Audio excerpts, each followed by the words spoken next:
क्या बीवी से हमबिस्तरी करने के बाद जो है सारे कपड़े नापाक हो जाते हैं? अगर शौहर अपनी बीवी के साथ हमबिस्तरी कर रहा है तो क्या उस वक्त जो है उन दोनों के जो कपड़े हैं वो नापाक होंगे या नहीं होंगे?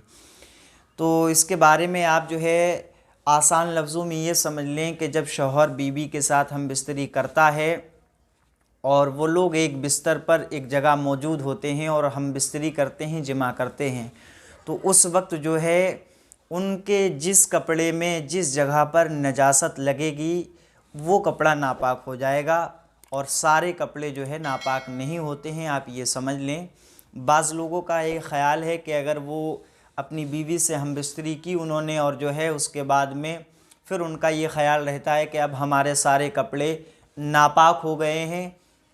बाज़ जगह तो ये लोग पूछते हैं कि जिस बिस्तर पर जिस चादर पर लेट कर वो हम बिस्तरी करते हैं तो उस चादर को उस बिस्तर को भी जो है वो धो डालते हैं। उनका ख़्याल होता है कि ये नापाक हो गया है, हालांकि ऐसा नहीं है। आप आसान लफ्ज़ों में ये समझ लें कि कपड़े के जिस हिस्से पर अगर कोई नजासत लगी है तब वो कपड़ा नापाक होगा और उसको आप 3 बार धोएंगे और अच्छे से निचोड़ देंगे तो वो कपड़ा पाक हो जाएगा, आप उसी से नमाज़ पढ़ सकते हैं।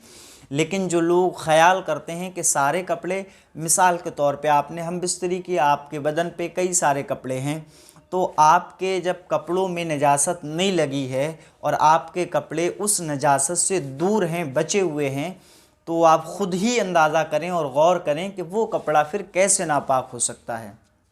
ठीक है, क्योंकि जब तक उस कपड़े पर नजासत नहीं लगेगी वो कपड़ा पाक रहेगा और नजासत अगर लग गई तब वो कपड़ा नापाक होगा।